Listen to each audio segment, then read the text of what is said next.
Mr. Rick Shiels. See, put out a YouTube video on his one of his other channels, the review channel that he has. Hit or something, innit? Hit, yeah, that's it. How is no one in that team watching that video? They took it down. They removed it off of the Hit channel. Call a spade a spade. Rick is not the best golfer on the planet at the No. moment. It's this DJ Westy in the mix. I'm going to hit a rap for you. Yeah. You should let me love you. So that Sony A7 being on the right is absolutely fine, yeah? Are we good? We're good, mate. In that case, without further ado, take it away, senor.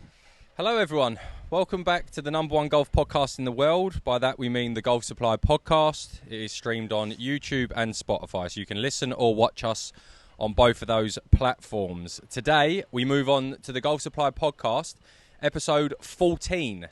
And we are out in the African desert, the Sahara, I believe it is, at none other than Somabay in Egypt, courtesy of our channel sponsors, Golf Travel Centre.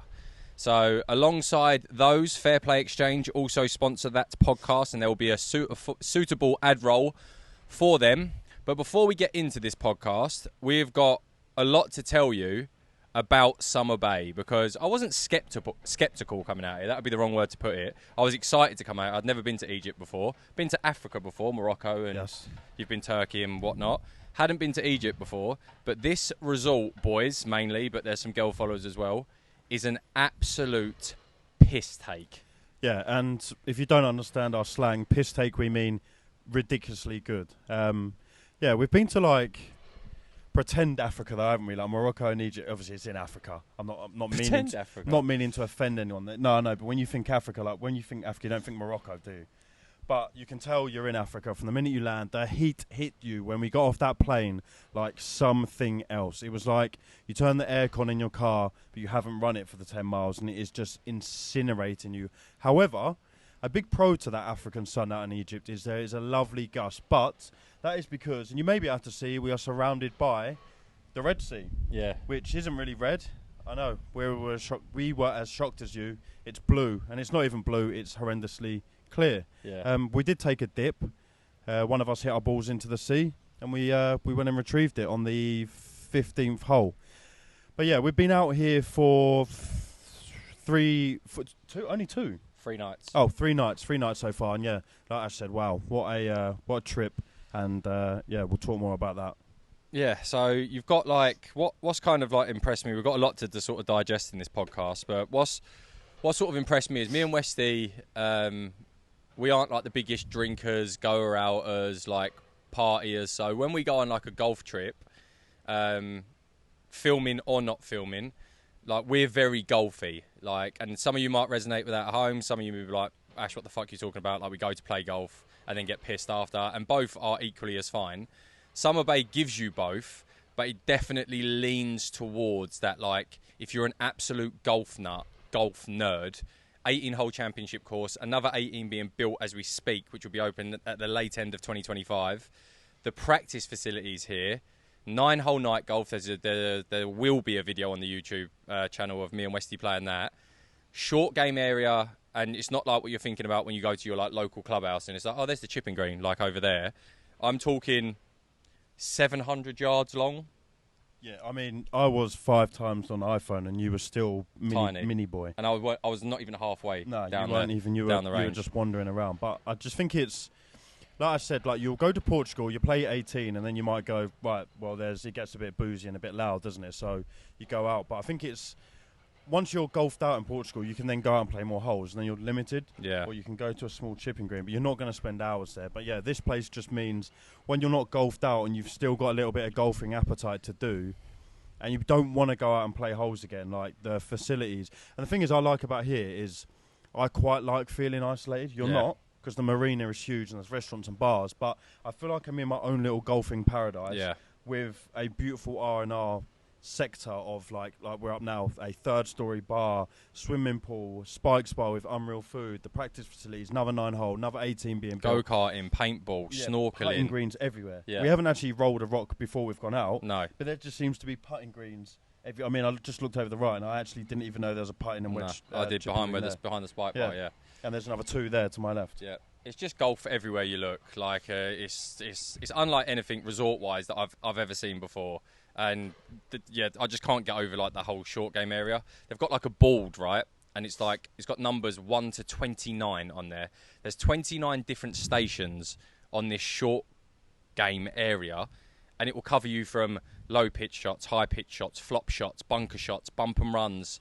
You can hit anything from a 5-yard chip to a 150-yard pitching wedge into these flags. It is like, if you're like a pro golfer, or like just someone, like we said, is just someone who wants to just get seriously fucking golfy and just indulge themselves in 38 degree heat with the perfect little breeze coming along and just hit balls after balls after balls, which is what us pervs do, then this place is honestly fucking heaven on earth. Yeah, I'm hoping like we can put out good enough Instagram content to show you, because I don't know if there's that much out there, but I think it's like, we're trying to create this picture. Don't think just green with 29 pins and like mats surrounding it. No. Like I'm talking like this green is not just one big spherical with 29 pins and you go all the way around and you can choose, I'll just hit 100 yards to that. There's like woods, shrubs, sand, like little islandy stations. Just picture like a 700-yard driving range, which is 150 yards wide, right? And then picture Pinehurst Golf Club. Yeah. And it's like holes merged into the desert with like fescue and bunkers and rough, and it's all shaped, and the greens are all different sizes and undulations and putting greens. It's like something out of a PlayStation game. It is truly incredible. Then you've got a double-sided floodlit grass driving range either side, which at night, again, if you're not following us on Instagram, I'm sure 90% of you who watch this podcast are, but there's a few clips of us hitting balls on there. It's just been like, and then we haven't even discussed the golf course yet. Like the golf course itself probably has 3 of the best signature holes I've ever played on a golf course. 3 on one golf course, that's the thing. Yeah. Well, 4 technically. Like you've got 2 par 4s and 2 par 3s coastline. So it's like, you don't just get like, I'm not digging Val de Lobo out, lovely course, and you go out the back and you've got the white buildings. You've got the 16th. So everyone gets their cameras out on the 16th. But here you've got 4 holes out of 18, which are just, they are absolutely incredible. Like if you postcards. If you don't watch our YouTube videos and you just listen to the pod, please, just watch one of them and try and find the 5th, 6th, or 14th, 15th. Yeah. Sensational. But that is why the content coming out of this trip will be some of our best, some of our most enjoyable, for sure. A magnitude of reasons, like we've just said, the weather, the complex, the everything. And it's genuinely just a really nice place. And every single person I've bumped into that works here, they could not do enough for you. No. Let alone every 3 holes on that course, the cold flannels get brought around for you. What a feature that is. Minty cold flannels come out with bottles of water in your thing. You just put them. I've been wearing over my head like a do-rag. I've been calling me little bogey for the last 4 days, like a rapper. But they are like so needed because it is so hot here. But yeah, it's just incredible. And we usually do like an ad roll for Golf Travel Centre to like sell a holiday. And it'll be like a screen recording if you've watched the podcast. We don't need to do that now. Look behind us, over there, and you can book this place. Don't quote me on this because I haven't double-checked, I haven't done my research. I should. But you can book to come here for a week with 3 nights of golf, 3 rounds of golf for €700 half board.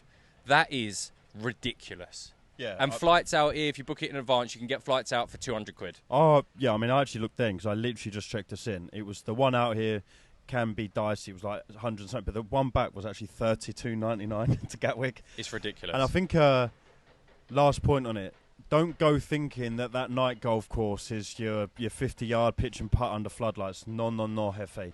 Picture par 3s on the course from 120 to 160 yards, same condition, same adventure, same shrubbery, same sand, same framing. Same water features. Put them all together. Yeah, water as well on a lot of the holes.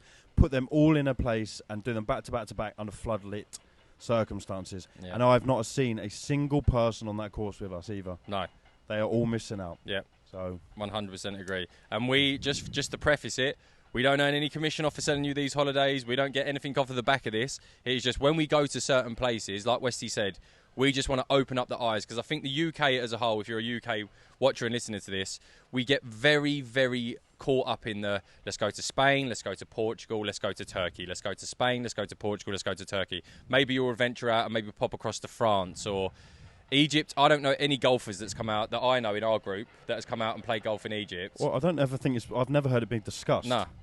So, like, when we had the trip, the thing is, like Ash says there, being honest is, we're quite known for our honesty either side of the spirit bubble. Yeah. So, we don't feel like we're just absolutely pulling the knackers off this place because someone's got us in a dick hold.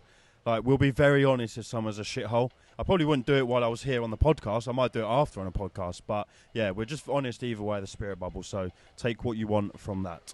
Yeah, so that's where we are at the moment. Like Westy said, we've got some banging videos filmed. None of them will be out yet, but over the drip fed over the next 2 to 3 weeks, they'll start coming out. You know we filmed a Recklesman. We've got a couple of solo rounds of golf. We've got the night golf video that we've just explained at that amazing sort of 9-hole golf course. But yeah, it's been lovely out here.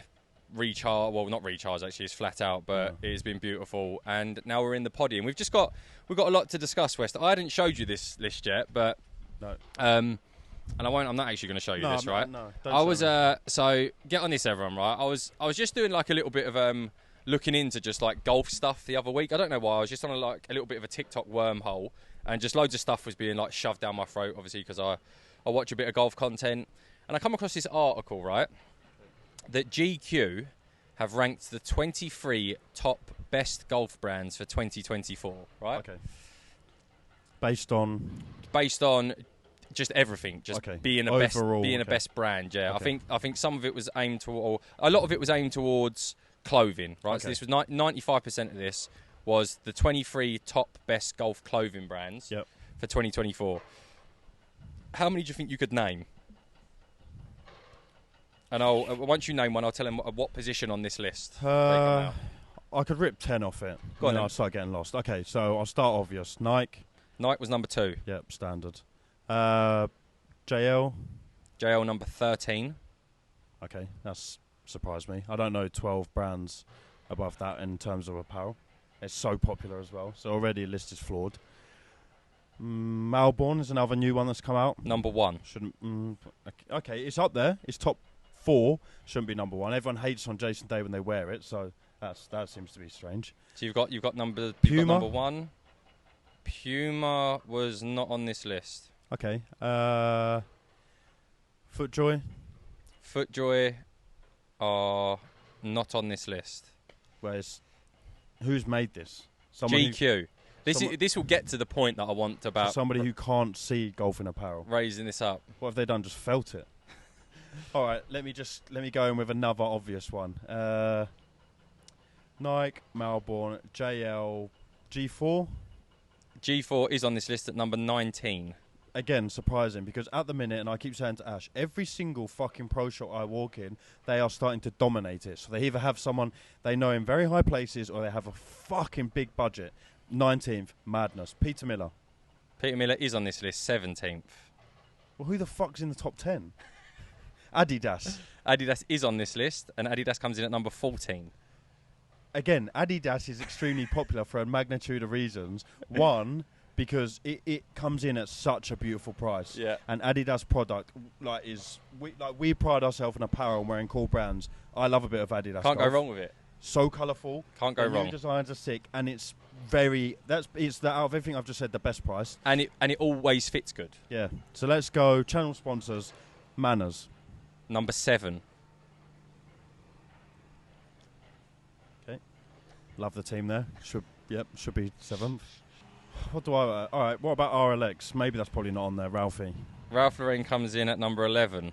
Again, that fucking surprises me because I don't see anywhere wear RLX. I love a bit of RLX. Yeah. You have loved a bit of RLX. You've gone through that passage. Mm-hmm. How is it? Who's wearing it? So let me give you this top 23 list, okay? Why don't you name me 5 and I'm going to try and say where they are. Okay. Lululemon. And how many brands there? 23? 23. No better than... If there's better than 18, I'll take that laptop and launch it off the balcony. 3rd. Who's wearing that? Well, this gets me onto my point, right? Let me just... Because I don't need to trick you anymore on this, right? So, number 1, Melbourne. Number 2, Nike. Number 3, Lululemon. Number 4, Rhone. Who? I don't know. Just let me keep going. Let me keep running with this. Number 5, Fife. They do the head covers. What else do they do? 5 head covers. And don't get me wrong, we've got 5 head covers. They're fucking banging. Yeah. Number 6, Castor. Number 7, Manners. Number 8, Under Armour. Okay, yeah, fair. Number 9, Mizuno. Okay, well, keep going, sorry. Number 10, Bogner. Number 11, Ralph. Number 12, Garmin. Number 13, J. Lindbergh. 14, Adidas. 15, Callaway. 16, Skins. Skins are the gloves that we've done a bit of promo on before. 17, Peter Miller. 18, Lyle & Scott. 19, G4. 20, Wilson. 21, Cajus, that like nice brand. Yeah. Like the expensive. expensive in all stuff. Good clubs. Yeah. 22, Big Draw. And 23, Wolsey. Okay, right. Firstly, whoever's made this list, you're not a golfer. No. You don't play golf, nor do you consume or wear golf. Mizuno make class clubs. We've both used them many, many times, and probably will continue to use them for the rest of our golfing days. Yep. Apparel, shit. Yeah, dog shit. Sorry, boys. Love your clubs. Love everything. Love the things you've said. And there's the brutal honesty from the Golf Supply. We've shit. got a very, very, very good relationship with Mizuno. And like we said, Westie's gained their clubs. I've gained their clubs. We love everyone down at Mizuno. But when it comes to clothing, and we've had running jokes before with some of the team at Mizuno, and they've like offered to send us clothes and that, we think the clothes are shit. So I won't wear it. So we won't wear it, right? And that's not being horrible, because I'm sure there's some people that like Mizuno. But the point that I'm trying to get at with this, right, is you see so many of these ranking lists, and I know for certain that my Golf Spy are definitely guilty of this as well, 100% guilty of this. You see these lists, and I haven't spoken to the guys at Manners, who would probably be the only people that I could actually speak to there about this. Who's paying the most to be higher up on this list? That is what these lists are. Who the fuck, and forgive me and please flame us in the comments if we need to, who the fuck is Roan at number 4? Who is Big Draw? Who is Wolsey? Who is Bogner? Why is Fife at number 5? What does Garmin do? What does Garmin do? Like watches. How are these? And I read the article as well. It was like it just told you a bit of information on there. I should have asked the team at Manners of Wilson. like, did they know they were being included on this list? Because that is such a fucking bullshit list. Like, let's be serious. This is the definitive top 10 golf clothing brands that you can wear, and it's not in any particular order because everyone's going to have their own way. The top 10 golf brands for you to wear: Nike, Adidas, Malbon, Manners, J. Lindbergh, Ralph Lauren, Peter Miller, G4. You say Adidas? Adidas. Potentially Under Armour. Under Armour, Bogey Boys, and whatever other couple of boutique brands you are. If you're outside of that top 10 list, and I don't think I've missed any there, I'm sorry, you just don't make the cut. You're not in the top 10. It's a crying shame for Lyle & Scott, because you're there for one reason and one reason only. But like, put Pickle Rick to one side. Who's buying Lyle & Scott golf clothes these days? And it's not because Rick started wearing it, like that you've seen a decline. I didn't see it before. You didn't see it before? No. How is Lyle & Scott? You don't see that in golfing shops either. No. I'll tell you something about Lyle & Scott. Lyle & Scott started selling such little golf clothing that they shut down their Lyle & Scott golf Instagram page. They used to follow us, and we used to have a bit of communication channel with them, and they just disbanded the page. That's how successful Lyle & Scott golf clothing is. So for Lyle & Scott to be sitting in between Peter Miller and G4, split in the middle, is absolutely fucking ridiculous. Like, that list, GQ, I don't know what you've done there. I don't know what your criteria was. It must be backhanders. It must be whoever's paying the most that is just going to feature on this list. Like, it has to be. They've rage-baited us, and we just fucking fell for it, We didn't did, yeah, a bit into it. I couldn't believe it. I was reading this article, and I was just like, you're just chatting fucking waffle. Yeah, we're full into that. We've been rage-baited. Absolute waffle. Maybe that's what it was. That was the engagement that we want. We do it sometimes. Maybe we just got rage-baited. Did we just get rage-baited? Did we get rage-baited? I think we did. I'm pretty certain we... Yeah, it has to be, didn't it? Like, I should have asked the guys at Manners, did you know that you was going to be featured on this GQ list? Or is it just done at random? I don't know if they're fucking say if they're paid for something to be in it. And I don't know how much of an actual credential list that is anyway. How many golfers are looking at GQ to see what... It's big in fashion, but I don't know. I don't know. I think we fell for it. It pissed me off anyway. It pissed me off. But on the topic of like buying golf apparel and accessories and stuff like that, one brand that didn't feature on that list, which I think should have fell into the top 10, okay, quite comfortably, is www.thegolfsupply.co.uk. We should have been in the top 10 of that because we've got some new towels out which bark off, and they would have easily fell into the top 10. We have got the No Ratters merch, and then on the back, you've got the... That ain't hard. That is fucking filth, dog. For your use, for tour use only. And they're at £30 on our website. So we've had a massive influx of support already. We ordered about 250-ish towels. We were about 170-ish into them being sold. So there's probably about another 80-ish left on the website. They're available in this hot pink, and they're also available in a navy. If you need a new towel for the summer or the winter and you feel like just helping the boys out on the channel, then head over to the website and buy one. Any support's appreciated. And equally, if you don't want to buy one and you don't like it, then we still love you and just continue watching the content. We just love you less. Which one sold more? At the moment, the navy's outsold the pink. Yeah, it's close. I think just people aren't as zesty as us. It's about 15, 20 more navies sold than the pink at the minute. So all the pink gang that need to come through, like, get buying the pink one. It is more summery, though, and we are entering winter. Yeah, we'll switch to navy. And we're entering the winter golf arc, which is like a very fearful time for all golfers. Are you looking forward to winter golf? Man, we're not going to be in England for it. Give me your biggest 3 cons of winter golf. What, actual just 3, put filming aside, give me your 3 winter golf cons. It's a scary time for all golfers, whether you're professional all the way down to just once a week. My 3 biggest cons of playing golf in the winter is courses being piss wet through. Yeah, squelching around, being freezing cold, your hands getting cold and just constantly trying to stay warm. And probably the last one would be you're so limited to times that you can play. Yeah, that's it. It just gets so bunched up. Yeah. What are we talking, like 9 till... Yeah, and 1. If you're working, it's not even 9, is it? Like even if you're a trade worker and you're knocking off at 1, you're still struggling to get, because there's so many people doing it, still struggling to get 18 holes in at 1 o'clock in the afternoon. Yeah, no, you just had me thinking at lunch, and I just thought, wow, like again, what a setting, blah blah blah, and I just thought, fuck, because it felt like winter finished, and then we were all like, yes, we can play golf till late, and then I just felt like the winter golf filling arc was coming around, and I just thought, it genuinely is a scary golfers. For all those listening now will start probably shaking at the thought of it, because towels, absolutely fucking... That's you won't see any shit. of this pink. Shoes, fucked. I just hang the same pair of waterproofs up, put them in my car and just regurgitate them till they're completely cow-patted. And then I take them in for a monthly wash, because you wear the same stuff because you've got a few warm stuff. And I just think winter golf is a real sad time. How many seasons do you think your waterproof FootJoys have been through now? Solid wear as well, every round of golf. Oh, I wear them every round of golf. They've done 2 or 3, but that is like every single time I go and play golf from... I crack them early from about September, I leave them on late till about March, and I wear them every single round, and it's only until they get properly more brown than black. I don't like there's a big rip up the middle on that, and I just don't care.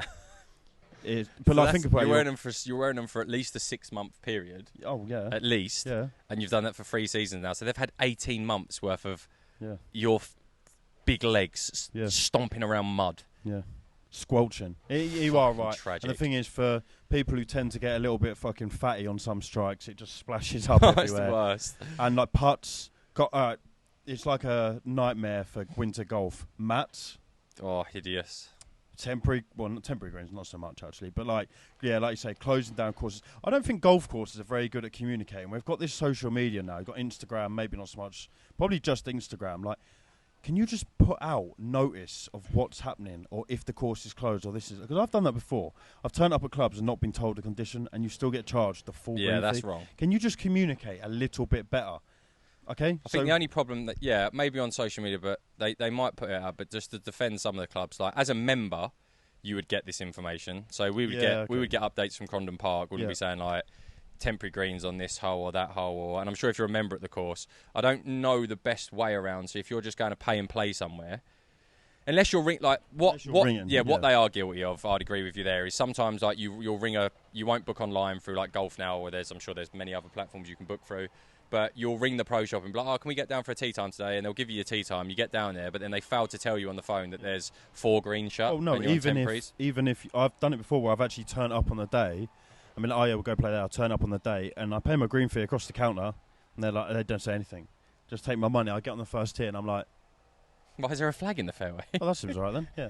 So just a little bit of honesty. I know you want the money, but that's fine. People will still play because they've got in their cars and drove there, but just take a tenner off. Yeah. It just makes all the difference. But yeah, winter golf is coming, so strap up, boys, and try and get out to somewhere nice, Africa or Dubai or somewhere. Yeah.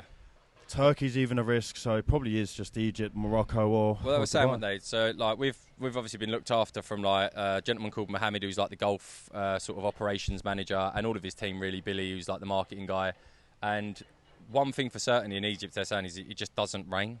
Like, so this resort is so dead at the moment just because it's out of season, because it's almost too hot for people to play golf. They come in season from November all the way through to March, where you're guaranteed 18 to 24 degrees, and the sky will still look like that. The course will still look like that. There's no such thing as a cloud in Egypt. It will just be on the cooler side. They actually walk around in gilets, and he was showing me this morning when we was waiting for you to come down, because I think you was eating your 12 omelettes. He got his phone out and went back on his camera roll to January this year. They're all walking around with jackets on the course. I'm like, what was the temperature then? He was like, oh, probably 22 that day. But it just looks like this, West. It looks like... just slightly cooler. Yeah, just slightly. Well, for us, it would be... Yeah. But actually, for us and you at home, it would probably actually be optimal golfing. Yeah, condition. I think that is. You won't get like a twat tan and, yeah. I would say probably 20 degrees is like the best weather to play golf in. Yeah, like most comfortable, most everything. Yeah. But I like just cooking and having a bit of a twat tan. Yeah, so. same. But Just like, looks for like, carpy. if you didn't want a tan, then I'd say like 20 degrees. You can walk in 20 Perfect. degrees. You can buggy in 20 Don't degrees. sweat, you don't need your wet flannel.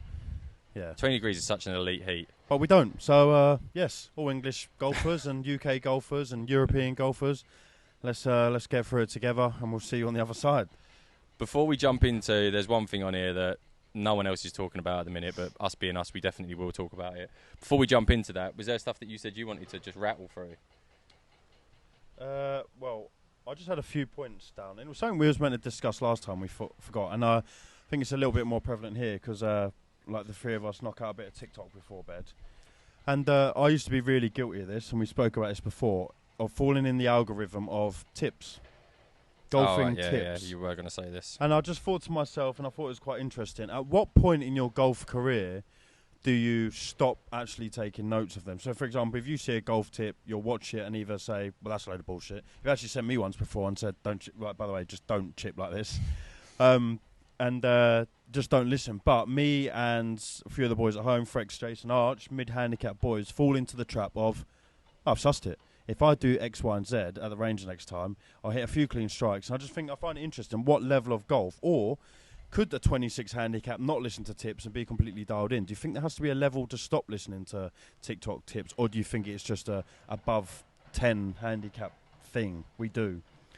No, I don't think there's a handicap limit on it. I don't think, like, if you're under or over a certain handicap, then tips are more helpful to like varying ability. I just feel like my problem with tips online, and I've filmed tips, chipping tips and stuff like that, but it's all very one technique generic. So I'm not saying to you, I don't like the ones with like just as like a very obvious how to fix a slice, right? Like that type of thing there. Straight away, that title there is just bollocks, right? Yeah. Unless that video contains 12 different things that could cause a slice, i.e. face being open, path, the way that you're gripping the club, the attack angle can cause the ball to move in certain different... There's so many different reasons why someone would slice the golf ball. So I'm just not a big fan of... Like, so your miss with driver at the moment's a ratter left, yeah? Mm-hmm. So if you come across a TikTok and it was like, how to fix your hook, right? Straight away... I'd love it. You'd love it. I'm there.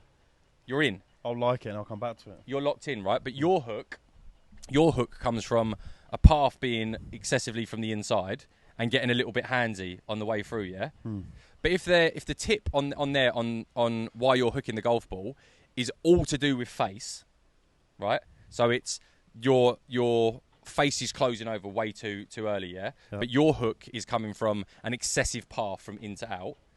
If you then start trying to fuck around with your face, yeah, so you're then whatever the tip was to make your face become squarer through impact, all that's going to happen is you're going to stop you're going to stop hooking the golf ball, and now because your path is so far from in to out and you're hitting it with a square face, it is just going to go fucking miles to the right. So you've listened to that tip, it stopped you from hooking it, but now it's just created another problem of your path being so far from the inside and now you're hitting everything 40 yards right. Oh, you're so right.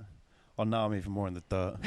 I'm going in my TikTok and I will unlike... Because I actually, sometimes, I'm getting a little bit better at it. I look at a tip, I like it, and then next time I go to the range, I'll be like, what have I liked recently over the last couple of weeks? Yeah. Just double check what I can work on. Moral of the story is... No, as long as the tip is relevant, as long as say you're going to a golf coach... Yeah, moral of the story, get a lesson. You know why. You need to know the cause of the problem, right? You need to know why you're hitting a certain shot, whether that be a top, a fat, a hook, a slice, sky in it, whatever it might be. You need to go to a professional so you can find out the reason why you're doing that. Then, if you stumble across a tip on TikTok or on an Instagram reel or YouTube or something, and it's reinforcing the stuff that your pro has told you, then great, then implement that. But it's a bit of a minefield. You know it's a bit of a minefield. Your head gets fucking scrambled. Sometimes you'll go for a lesson, and then you actually start working more on the TikTok stuff you've seen about than the stuff you've had in a lesson, which is just fucking weird. You're so right. So weird. TikTok's just the death of everyone, not just golfers. Brain rot. Just delete it, please. JK gets absolutely... I can't listen to any more TikTok brain rot when I stay away. It is brain rot. That's the only way to describe it. It just rots your fucking brain over and over again. It does tend to be lesser gooder golfers. Lesser gooder? Yeah, lesser gooder golfers. Worser golfers. I've got a few questions about content, but I'll dive into them after, actually. Okay. It sort of rolls into... I think it does actually connect. Yeah. Well... This part of the podcast, we're probably going to get from half the demographic of golf audience. We're going to get absolutely battered for. The other half, or maybe not even half. It might be a 75-80% split that are going to batter us. But I had a lot of DMs off of the back of this. Right, if you're making bets against your pals on the golf course, on the paddle court, on the tennis court, rugby, whatever it might be, and at the end of that sport, it is an absolute nightmare to get your money off of the loser, then you guys need to be using Fair Play Exchange. It is peer-to-peer betting, and you can bet on any sport against your mates. Me and Westy use it all the time on the golf course for little things like, will he get up and down? Will he hit the green on this par 3? Or simply, will Westy beat me or will I beat him? At the end of the round, you just select the winner and it is paid straight into their account. Not only that, they have now added their sweepstakes feature that me and Westy have been having a ton of fun with. All of the big golf tournaments on there, all of the big football matches, there's league sweepstakes on there. So head over and get yourself involved. The link in the description to this video will get you a £5 free bet by using our code. Get on Fair Play Exchange and start betting against your mates. Back to the podcast. So we'll just jump straight into it. Mr. Rick Shiels. See? Put out a YouTube video on his one of his other channels, the review channel that he has. Hit or something, innit? Hit, yeah, that's it. That's it. Hit, that's it. Put out a YouTube video onto his Hit channel, which is like club reviews and stuff, of him getting his Titleist fitting video down at Woburn. And he was being fit by someone that we know really well, John, who is the master fitter now down at the Performance Centre at Woburn, right? Yep. I'm not going to sit here and say I watched the whole 55-minute full fitting. Okay. But I can sit here and honestly, hand on heart, say that I watched the first 20 to 25 minutes of that video and then double tapped the screen and skipped through the last 30 minutes, right? Yep. I got a lot of DMs, like I said, and from me watching it with my own eyes and from knowing John, the video was an absolute fucking shambles, right? So let me just give you my take on it. Rick went down there, was getting fit for the new GT drivers, was hitting it terribly, which we've all done in a fitting before. Yep, but enough. It seemed to me that from before the cameras even turned on, he had a narrative. It seemed to me that there was a narrative that it was going to be pushed on that video before they even started filming it. Okay, so he maybe had already decided that he didn't like the drivers, right, okay. Or he might have been. I don't know. He might have been hitting balls before the video and wasn't hitting it very good, and was in a bad mood due to not hitting it very good. Yep. And then went into filming that video, which we've all done. You've been on the range hitting balls, and you're like, "Fuck me now! Now I've got to go film a golf video." Yeah. It doesn't put you in the best mood. But what I didn't like from that video, and what I don't like is. You'll see Rick on his podcast, and I've met Rick a few times, and being completely honest with everyone at home again, because we are brutally honest in and out, my opinions on Rick from the times that I've met him are I'm indifferent to the guy. Like, has never been like super accommodating to us. Not that he has to be, but like I've never got real great vibes like when I've met the guy. But I don't know him well enough to comment on his actual like day-to-day personality. Yeah. But just from I can only base it on like the 2 or 3 occasions I've been with Rick at events or whatever it might be. Yeah. And I've never got like the warmest of welcome from him. But then again, he don't really know us, so why would we, right? I get that side of it. What I didn't like in this video is you can be hitting it bad, you can be pissed off that you've gone down, travelling all the way from Manchester down to Woburn to do this video, but it's not fucking John's fault, the fitter. No, and more to the point, let's call a spade a spade. Rick is not the best golfer on the planet at the moment. By far. He can clearly play golf and has clearly been better than what he is right now. So if you had a bad fitting, I would argue at this time in your career, as opposed to 8 years ago, it probably is user error. Yeah. As opposed to definitely not the setup down there. No. That's for sure. No. It definitely isn't the boys that fit you down there. That's for sure. Yeah. These boys are that nice, they go and hand pick all the golf balls up at the end of the fitting. Yeah. So, yeah, I would argue it's user error. It would literally be like, and Rick is obviously 10 times better than me, but it would be the equivalent of me having a driver fitting and just being so angry at everybody there. Yeah. No, I've had a bad day at the fitting. It was just a super awkward video to watch, and I'd spoken to some people at Titleist after that video come out, and a lot of people had been like dreading that video coming out because it seemed the problem I have with this as well is it seemed to everyone that was there on that day that the video was a fucking disaster, right? And that happens. Yeah, that happens. We've had guests on the past that we know it's not going to be a great video. Like, sometimes you're just not in the mood. We're humans. Like, that is all absolutely fine.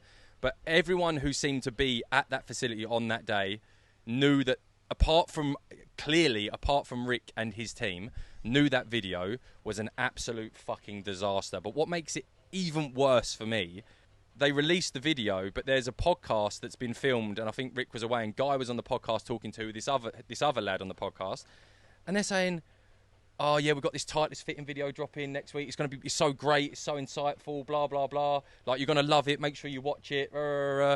Like, what the fuck are you talking about? I think, but they're just yes men though, aren't they? They're just hype men. Yeah, but when the video looks like that, how is no one in that team watching that video? They took it down. They removed it off. Yeah, of well, the I was channel. about to say, if it was so good, where is it now? It's been removed. Yeah, It went up for a day. The comments on it were absolutely horrendous, and rightly so, because he come across like a fucking arsehole. And again, just preface, we do not know Rick on a... We're not saying he's an arsehole. He came across as an arsehole. He came across as an arsehole in that video. But again, to stick up and to play devil's advocate, if you're hitting the golf ball bad and maybe you don't like the club or whatever it might be, then you are going to be a little bit less happy in the video. It doesn't have to be doing fucking cartwheels. And if you're hitting the ball bad, then you're hitting the ball bad, and no one's really going to be in a good mood. But the way that the conversation was going between John, we cannot speak highly enough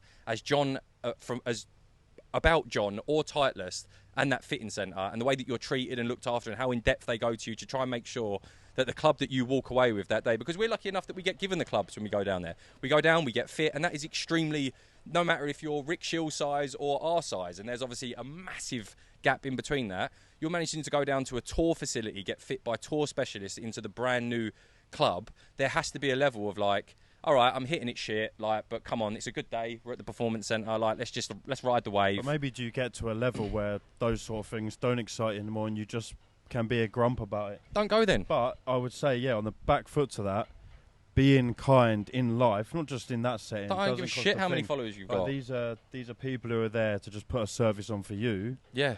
They've laid out the red carpet for you. They pick you up from reception in the buggy. They take you to this fortress.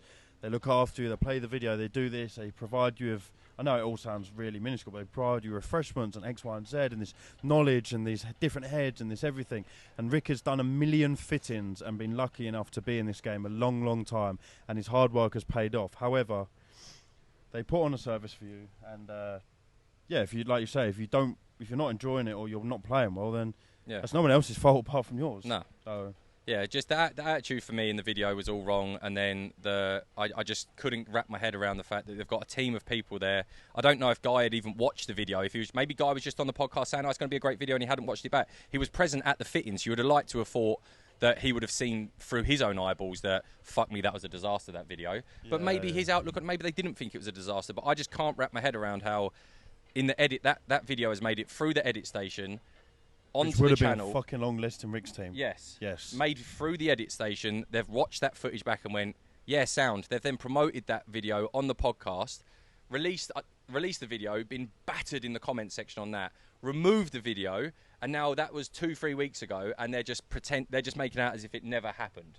Like, I think there's every single video I see is like comments of, when you're going to address the Titleist video, when you're going to get, and you can address it or you can not address it. But like, listen, Guy, we've met her a few things. I think Guy's class, like, and this is no personal agenda against the blokes. Like we said, we do not know either of them well enough to comment on what they are like day to day. But like, it just seems to me that there needs to be like a little bit of an ego check there on certain things, and just calm the fuck down, boys, with some stuff, because that wasn't a good look, and then just sweeping it under the carpet is also not a very good look. They can't have rated it highly, because if it lasted a day, because if we put a video up and people are like, well, the production's fallen off, or you hacked it about this, that, I wouldn't delete it. I would just then talk about it. I wouldn't then delete it. I wouldn't delete the video. I wouldn't be that position. But anyway, I don't think the video. I don't think we'd ever do that. We'd ever be rude to anyone that comes onto our channel. Secondly, if for whatever reason I was in the foulest mood that day, say I'd had a fat row with the other half, I turned up at golf, I got a face like a fucking slapped ass, the guest comes on, my mind's elsewhere, I'm blah, blah, blah, blah, blah, and then I'm just like super prickly towards the guest there. If I then got back and then we looked at that back in the edit, I'll be like, sorry, I just can't post that video. Fucked it, yeah. We've got to go back out tomorrow, or when are we next free? And speak to the guest and apologise. If I watched it back and I was like, fucking hell, like, I've seen a bit of a dick there. First thing I'd do, and they may or may not have, they may have apologised to the guys at John personally. Like, I don't know if they have or they haven't, but it was just on here. I got so many DMs off of the back of it because I put a story up, like, and people were like, you shouldn't speak about it because you'll maybe like ruin a future collab between you and Rick. I genuinely. And again, it's not just because he's the Godfather. I don't care about any of that. No. If I change being me, and if you change being you, we will always have a ceiling. Yeah. Because eventually you are not being you, and the ride stops. You have to always be you. You have to be organic. And if that stunts anything... And we're not saying this... Well, I'm not saying this because I don't want to film a video with Rick. Like, if the opportunity arose and we could go play a match or something, then sound. Like, and I'm sure if we managed to spend some one-on-one time with a bloke, he may be lovely. He may be a dick. We don't know. Like, I said, I've never felt massively welcomed, like, when I've been in his presence, shall we say. But you can't really, like, I've felt that about loads of people. Then I've met and I'm like, do you know what, you're fucking sound, like, it's cool. For us to like beat around the bush and not talk about golf topics that are in like our space because it's the biggest YouTuber in the fear that they're not going to film with us, then don't fucking film with us. It would be like the equivalent of Nike bringing out a new season of golf clothes and us going together in WhatsApp. Oh, have you seen that?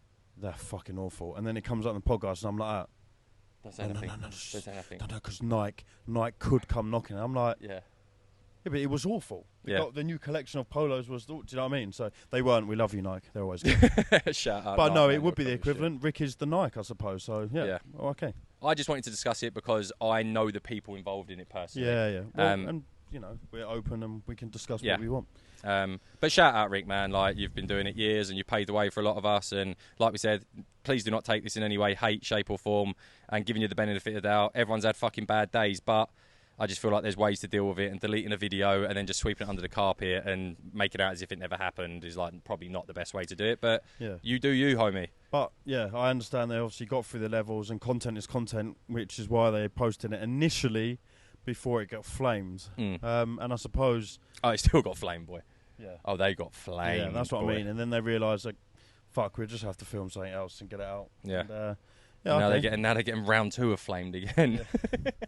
Running the flames back. We understand that content does run dry. Yeah. Because eventually all of us content creators... Yeah, maybe mate, you're right. Maybe they didn't want to put that video out, but they needed some stuff for the We review go channel. through some periods where we're like, we are fucking dry. Yeah. Like, let's just get something out. And we go through periods now where we're fucking backed out with bangers. Yeah. And maybe they were in a spot and the hit channel, I don't follow the hit channel, what goes up, that they need to upload something. So I felt bad for John. When you know someone personally, I'd probably argue if it was a brand like Callaway we've done nothing with before, and I'd never been to the centre. Flame them. No. Yeah. But like, because it was John and how awkward it was, and now I just put myself in that position. And I was like, that just ain't nice. That ain't cool. And then to delete and just swipe under the rug and not mention again, dick move. But like I said, we've all made mistakes. We've all had bad days, and I'm sure like whatever wrongs were there has been righted internally, and you move on, don't you? On to the next one. But if you think that we're going to beat around the bush and not speak about any other creator in a good, positive way or a negative way, we spoke so positively about so many people. Four Brothers, Cheeky Golf Club boys, whoever it might be. Like we'll say the good and the bad. Like it's double-edged sword, and like I'm sure some people watched the video and there was comments on there saying I didn't think it was that bad, and then other people watched the video and was like awful. I thought it was awful. So kind of is what it is. But we ain't going to kiss anyone's ass to do a video with them. Will us and the rest of the people, and there's obviously a few more tonight, will us golfing content creators start running out of ideas, do you think? Are we all going to start, or are we already there? Is everyone like... Do you know what I mean? Is there ceilings to where golf can go? Do you know what I mean? You've always got to push the needle. But like, are we getting to a point now where everything's been done, matches scrambled, so now the only way to push the needle is better golf and better production? Yeah, I think we've definitely moved into like a production. There's only so much you can do in the game of golf. If I said to you, let's lock ourselves in a room for a week and come out with as many fresh ideas, it'd be fucking hard, wouldn't it? It would, but I feel like that's the beauty of the space that we work in and the beauty of art. Well, we look at it as beauty. Some people might look at it as negatives. You've got channels like Good and the Four Brothers and that who do a lot more mainstream concepts and then bring it into golf. But like the beauty of our channel is we don't really have to come up with loads of new stuff because we just love playing golf. We love being out on the golf course. We love trying to score and shoot as low as we possibly can. We like challenging ourselves. We like going to new venues, playing new golf courses, travelling the world. So that side, that like content stream is endless. We never ever, in the existence of the Golf Supply channel, we're never going to be able to get around to every single golf course in the world that we want to play to. Hopefully we can tick off a lot of them. But going around, playing in records, playing matches against new guests, there's always going to be new people coming up in the space. We love collabing with people, getting other people on the channel. It's more so like, I suppose... Keep being entertaining. Keep being entertaining. But we, again, like it just leans into the fact we genuinely do not pretend... We don't have to try to be what some people may class as entertaining on the golf course. We're just two complete fucking idiots who just love playing golf. And we're lucky that we've got a fantastic videographer. Another fucking idiot behind the camera. I said fantastic videographer in West. Fantastic fucking idiot. A fantastic fucking idiot in Jake. He and hopefully as the team expands, we'll have a few more fucking fantastic idiots who manage to shoot us being fantastic idiots on the golf course in a better way. In a better way. More colourful and a better way. And we try to but I think it's definitely there's still room for the needle to be pushed on the production side. I agree. With regards to there's so much more that could be done. There's so much more that we would do now if we had I agree. Yeah. If we had the resources to be able to do it. But maybe your goods and your more sort of challenge based channels, then yeah, I'm sure it is hard to keep thinking and coming up with new ideas and new concepts and stuff. But us, we're just a out and out golf channel, really, aren't we? Where you just watch us play golf, and maybe that will run dry. I don't know, but it certainly won't run dry for us because we just fucking love playing golf. So. I wonder if golf itself will start running dry because obviously lockdown really helped. Everyone probably swung a golf club or their dad's golf clubs in the garage when they were younger, and then lockdown helped because you couldn't do anything. We could go on a golf course. They probably just blew the cobwebs off and thought, "Yeah, I'll get back into that." I've done that as a junior. I wonder if soon. I mean, paddle tried it. Well, it's still going. Yeah, I mean, it's there in the European world. But I wonder if, like, it just seems to me, and we've mentioned it before, that every single one of our friends and friends' friends plays golf.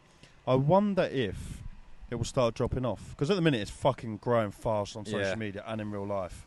I think there'll be a fault. Like, I don't think we'll see another lockdown boom of like people entering golf as a sport that they play. But I think with all the changes going into golf, you've got with Liv and the PGA and casual clothing, fashion going into it. Tiger and Rory setting up a thingy, indoor simulators, top golfs, top tracers, trackmans, and as that technology continues to progress, I think that over the last 5 to 6 years, golf has become so much more accessible for like the younger demographic of people. And people, I personally think, I don't think we'll see the huge heights of lockdown where every single fucking man and their dog and woman and their dog was going out on the golf course. Maybe 10% of them golfers that done it in lockdown are no longer playing golf anymore. It might have been just a lockdown honeymoon. Yeah. But yeah, I think with everything that's going on, and we don't know what's in the future, there might be like, we said the other day, like imagine how many more kids would play golf, right? Imagine cast your mind back to when we were 14, 15, yeah? Yeah. And we used to go and stand outside of Tesco's, go buy some WKD, Mickey Fins, all that, whatever, and just like go get pissed. The youth of today is a little bit different to that, I would say now. There's still an element of that, but imagine if dotted around the UK there was a shit ton of night golf courses. Yeah. And on a Friday night and a Saturday night, they could go get their clubs and they could go play night golf. Get and they pissed could, up at the night golf. if they wanted, like if you could get away with it and go have a drink and play night golf under the floodlights for 3-4 hours playing 18 holes with your boys. I think so many adults, obviously, but that would be so appealing to kids as well. Because like golf for kids, they're at school Monday to Friday every single week. Their parents are then at work, so by the time their parents get back at 5 o'clock, they're probably not going to want to drive them down to the local golf course so they can play for, 2-3 hours, and they've got to go get them and bring them back. Play something on a Sunday normally. They play football on a Sunday, or if they're a better footballer, they play on a Saturday. Yeah. And then, so don't leave a lot of time, whereas I think if night golf was like more prevalent across the UK, and I'm just talking about like the UK golf demographic, I feel like night golf would just like make it that bit more accessible for Friday nights, Saturday nights, Sunday nights, even Tuesday nights after school, whatever it might be, to go play in the winter and the summer. Because that's the thing as well, in the country that we live in, you can only play golf 4 months of the year. Sports that suit certain countries. Yeah. And that's just why we have football and rugby, because we can roll around like pigs in shit all year round. Yeah. And that's why other countries have other sports like cricket or this or that, because their country is suited to that. Yeah. So golf isn't really suited towards the UK. I've got one more point, but I think I'll round the pod off with it. It's saying, I'll ask you. I think Kendall.film has got a question for us, haven't you? Do you want to sit in between us and do it? No, you guys. Come in here, buddy. No, why don't you come in between us? No, it's not difficult. It's fine. I feel like you're being difficult. Hello, right, for those that are not watching visually, Jake, our videographer, has joined us on the casting couch. So, Jake, take it away. Hello, so I've got a little segment at the end here. We're going to be... Oh, no, you can't see my list. Oh. We're going to be ranking influencer golfers based on their fashion. Okay. So, we've got, like, 10 people here. So I don't know how you want to do this. Do you want to make a list? Should we sort a list, like a little list out? How do you want to do it? Why don't we just name each individual and you can rank them out of 10? Okay. Yeah? Individually, yeah? What, is this a blind rank? Is this a blind rank? No, as in, not as in you're ranking them from first to last, but as in you give each person a number of 1 from 1 to 10. 1 being... shit. And 10 being... peak. I find it weird when people do that, because 1 is number 1. No, I'd say 10 should be. Right. 10, because 10 out so of 10. we're going to do it on our own notes page, yeah? No, it's not like a rank, like as in I'll just name the people and you'll be like, oh, they're a 3 we'll say it. Oh, okay. Yeah. So no everyone, problem. It's Sorry just easier that, for everyone. Okay. Teehee. So first people, we're going to go for our buddies at the Four Brothers. We're going to start with Deck from the Four Brothers. So we're ranking them individually? Yeah. On their fashion sense? Yeah. Only. Out of 10. Deck out of 10 would be a... Say it at the same time. 3, 2, 1. 5. All right. Yeah. A lot of Decks gets let down on his shoe choice over and over again. Yeah, Deck can pull an outfit together. Like 5 might be harsh. I'd maybe give like... No, it's not harsh. 5. It's not harsh. 5. It's just, shoes and just pulling the outfit together better. This is such a judgmental segment. That's fine. It was my idea, though, so... All right, next person. Paddy from the Four Brothers. Ready? 3, 2, 1. 6. I'd say he's usually a little bit smarter dressed than Deck, and he puts outfits out a little bit stronger. He looks far... Yeah, okay. Yeah, no, I completely agree. 5 or 6. Yeah. He actually puts nice flows together. He's not very scruffy. No, not he's at all. Very smart. Yeah. And his shoes are always clean. Yeah. Okay. And I would like, it's a weird one, because I would say I prefer Deck's style of clothing that he wears sometimes. He'll wear a bit of manners and this and that, but he just needs to stop wearing fucking black shoes and white socks like over and over again. Yeah. But Pads is a lot more prim and proper, looks smart every single video. Loves golf. Next person, as you probably would have guessed, Ron from the Four Brothers. 3, 2, 1. 3. Yeah. Explain. I don't know. Just Ron. Yeah, but he's like He does it on purpose. Yeah, I think he does. He does it on purpose. I think he There's does. a video. I watched it on the airplane out here. Can we break 36 drinking 36 cocktails or 30 cocktails? And I'm sure he wears them shorts for a piss take. I showed Jake. He was sat behind me, and he had. I didn't show you. He had the shortest like ASOS chino shorts on, rolled up as well. They were like no higher than the length of his shaft. Yeah, I like the stuff that you like. They wear a lot of reflow stuff and that, and like it's not stuff that I would personally wear, but I know it's quite popular in the golf space. But it's just everything just seems a little bit tight on Roan, like always. But I feel like it's like on one of the majors he wore a bright yellow. Yeah, I know. We said that on the podcast when they were on. But yeah, it's less as no. In fact, it is the style and the fit of it. Sorry, Roan. I can't lie. But we love the four brothers. So just that will go. Love them dearly. So you love them. We love you dearly. Okay, perfect. All right, going away from the four brothers now. Peter Finch.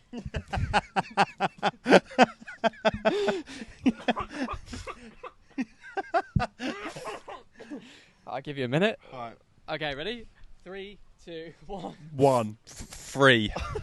No, but yeah. So the brand and stuff he wears, yeah, fine. Yeah. Sometimes it's a little bit too small. Yeah.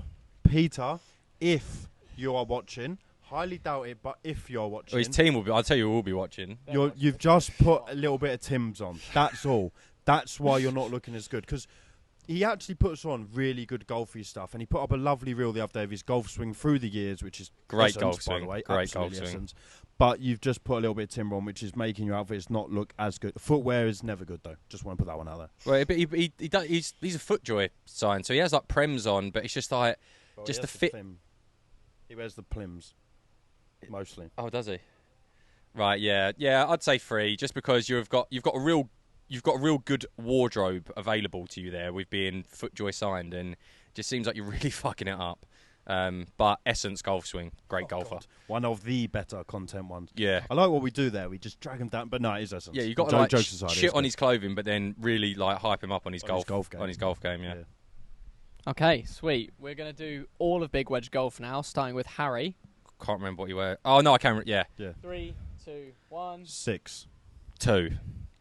I've only ever seen him wear a Tiger's collarless red thing.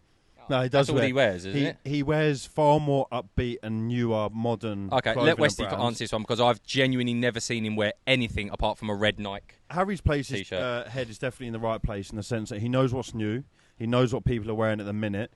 Sometimes questionable, like top to bottom, and he'll play golf in like Gymshark shorts, and I just can't get on board with that, because then if you're wearing like a golf polo / t-shirt, golf t-shirt thing, Gymshark shorts, it just doesn't really go. But I think his head, and he knows what he's trying to wear. He's on the right line. Yeah. Okay. Yeah. Retract my 2 there. Ones here. I've only ever seen one outfit, so mine's retracted. We'll go with a 6. Okay, sweet. 6. All right, next will be Cal Freezy. Okay. All right, yeah. 3, 2, 1. 7. I agree with that. Yeah. 7 or 8.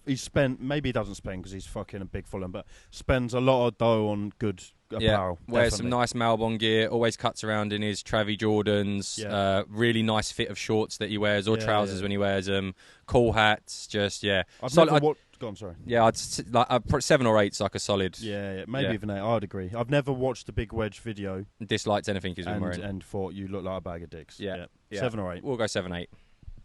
Calix from Big Wedge. You need a minute? No, I'm good. Let Westy go. No, all right, ready? What he wears. 3, 2, 1. 3 or a 4. 3 or a 4. He was actually really nice, actually, when I've helped in one of their videos. Can second that. Very, very nice lad. Yeah. He strikes me as someone that doesn't give a shit, though. He's not trying to put something together. Dull colours. And I don't think he's actually trying.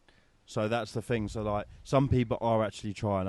He's about. What number did you give him? 3 or a 4. Okay. Yeah, one of the when we helped him do a bit of filming over wherever the fuck it was. I think it might have been Cal Freezy said to him he needs to stop wearing his own trainers to golf. And I kind of agree with that. Like the shape of them shoes, not even from like because aesthetically some people might like and some people might not, but they're fucking massive, and that's just got to be hurting your golf game. They're like platforms. They are massive. I thought they were like Etanis. Don't know what that is. Like a skateboarding brand. Next. Randolph from Big Wedge Golf. Need a minute? No. 3, 2, 1. 0. 1. Yeah. 1. Should we just go on to the Next person. On to the next. Hey, lovely guy. Really nice bloke. Yeah, lovely guy. Josh from Big Wedge Golf. I think mine and Westies are going to differ here. 3, 2, 1. 7. 6. Yeah, 6, 7. I'd agree with 6, 7. My favourite member, by the way. I helped out film at Centurion, and I fucking love that guy. Second I've Matt. never watched. I've never watched any of your stuff. I haven't. But fuck me, what a nice guy! And Lovely. he hacked it around in the mini major and the Among While Us. smiling. And he didn't want. He kept laughing. Yeah. Kept joking. He kept going top into the tree on the first, and I thought, Yeah. brother, I would walk off by now. He fucking did not care. Yeah. He was filming with his boys. Fucking great guy. 10. Yeah, 10 personality. We was lucky enough to, me and Seb went for, and Randy actually went for like a Miller and Carter after we'd filmed with him, and I could just sit and listen to that boy talk all day. He's just a genuine, lovely human being he is, and he dresses well on the golf course. All right. Josh got a good response. Simon, the last person from Big Wedge. Simon from Big Wedge. Need a minute? No, good. Okay. I'll 3, let Westy go with it, I can't remember. 3, 2, 1. 4. Wears okay brands, and he's I think he knows what he's trying to do. Just isn't like massively into apparel, but doesn't wear like dog shit stuff. Wears good stuff. I just can tell he's not massively into his apparel, so that's just why he's there. There you go. And that's Big Wedge done. Next. Rick Shiels. 3, 2, 1. 5. I just hate Lyle and Scott golf. Like when he used to wear Nike, I'd have put him up with a 7 or an 8 on that. But it's not, can't really dig him out for that. It's not, he's signed with Lyle and Scott. But I'm just like, and Echo shoes are just not me at all. I can't stand them golf shoes. And Lyle and Scott golf clothing, apart from the odd quarter zip, I hate all of it. But that's not Rick's fault. So maybe we'll go with Westy's 5. I just think he knows how to wear clothes. He Agreed. actually doesn't ever look like everything is definitely fit to him. Agreed. He doesn't look uncomfortable. Like he could literally look into his wardrobe and put the right colours together. So excuse me, I sound like I'm some fucking gokwan. I'm no fucking fashionista, but he knows what colours go together. He never puts some mad colour with this. So, Yeah. But like I say, I just don't like the brand, which isn't his fault. But 5. No, it's not his fault, yeah. The Echo shoes and Lyle and Scott are just never going to be high on my list. But we'll take the 5 for Rick there because, like Westy said, at least the stuff that hella golfy. he looks, and everything's coordinated, and he always looks more than presentable in every single video. So 2 from me was just because I don't like the brands, what he's working with. I think 5 or 6 is fair. Tubes, Golf Life. It's going to be similar to 3, 2, 1. 3. I was going to say 5 or 6. Yeah, but it's going to be exactly the same as Rick. I'm not a big Puma guy with golf clothing, so he again puts the outfits together well. Yeah, never weird, like never orange with brown. Or No. Always like all navy, or all black. Yeah. Or socks nicely pulled up, white Yeah. socks, white shoes. Yeah. Like, yeah. Let's go 5-6 with Tubesy. And again, if he was sponsored by Nike, if he was sponsored by a brand that we liked, I'm sure he would be pushing 8, 9 because he puts the fits together well. He knows what to wear and how to wear it. Puts the fits together well. And from Golf Life. Exactly the same as Tubes. Copy and Just paste. the same outfit. Yeah. 5-6. Control C, Control V. Yeah. Bullard from Golf Life. Oh, count us down. 3, 2, 1. 8. 7. I was going to go. Yeah, just highest on the list probably. Yeah. He loves his clubber and he knows what goes with what. He Yeah. looks good. This is going to sound really ridiculous, but he complements his silver hair Yeah, with he his does. outfits. Yeah, he does. Whether he does that on purpose, he doesn't wear bright colours and stuff, No. and he complements his Barnet. So Jimbo, He'll for bang me. a bit of Malbon, he'll bang a bit of Manners, he'll bang a bit of JL, he'll put a nice little Nike quarter zip on. He's got a bit of style as old Jimbo. Last name, and then I'll walk away while you discuss. Gaz. Gaz's golf. Gaz Beaver. It's just the same as Tubes and Ange. Let me count that. Oh, sorry, 3, 2, 1. just 5 6. in the middle. Yeah, 5, 6. But we've spent time with Gaz off course, and he's like off course clothing's like a good Would be 7, like- 8. Yeah, would be Yeah. like up there. Would be one of the higher. Him and Yeah. Jimmy would just be the highest on my list. But I'll tell you something though, although ATSG isn't like our favourite golf brand. Like, we don't own any of the bits. What Gaz is doing with that brand is fucking brilliant. He bangs sick polo colours. Yeah, he's absolutely brilliant. He Sick knows designs. how to run he knows how to run a clothing brand. 100 million %. Yeah, He price point and the quality of the gear, Yeah, like yeah. he showed us it, and the constant regeneration of new gear that comes out, whether that be winter stuff, summer stuff, autumn stuff. The colours are on point, the designs are on point, but it's just not something that 100% But like tubes suits us. and everyone saying Gaz actually look good in what they do. Yeah, they do. Yeah. It's just not what I like. Gaz looks fucking good Yeah. in ATSG. Actually, and I know In the summer, I fuck with Tubes' fit a lot, like you said, with high white socks. You always wear Blue like the hoodie, white Puma, blue hoodie, blue navy shorts, cap, like a flat Yeah, a exactly. flat peak cap thing. Like I actually fuck with his style, but it's just a shame that, well, not a shame, because some people love Puma gear. Yeah. Like, some people love Puma gear, but it's just not 100% on my radar. Well done, Jake. Thanks for that, mate. Flame us on that, because apparently we're going to probably have sat on a casting couch as though we're fucking Gok 1 and Yeah. Gok 2. And we'll rank our own style in 3, 2, 1, No. 10. You say it as well. We'll do that again in 3, 2, 1, 10. Yeah. Yeah. Outright. Best dressed. No, we just, yeah. Well, you get. I think if a poll, genuinely, if we were bigger, that like the amount of golfers knew us as well as they did everyone else on that list. Yeah. Like, I think you would come out number one. No, well, we would both definitely be up there, and I'm not blowing smoke up our own trumpet. I do that enough with your golf game and our production and rah. But it's just like, we are so close in what we wear, but yet so far away. Yeah. Do you understand what I mean by that? Yeah. We would wear the exact same stuff, Yeah. but we would wear it In completely different. manners. Yeah. Well, if you look at the outfits we've worn since we've been out here, like, It's just the same. it's the same. I would wear everything you've wore. Yeah, You'd probably it's wear the it. Like, same. when we go abroad, it's exactly the I same. think it's just the fit is just a bit different. Yeah, you like a little bit bigger. Yeah, I like sort of just bang a on. bit more fitted. And like, we wear the same stuff. Your winter fits are probably a little bit different to mine.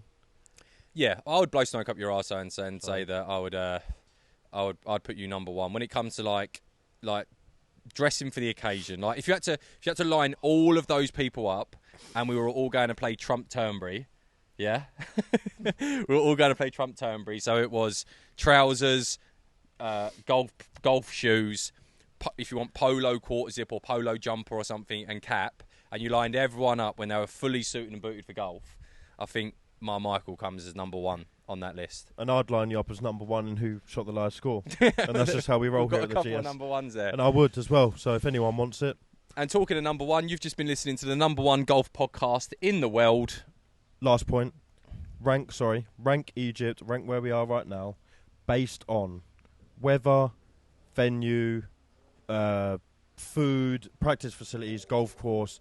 You've been to Spain, just as countries as a whole. Been to Spain, Portugal, Morocco, Italy. Just quickly, where do you put Egypt? Number one. Really?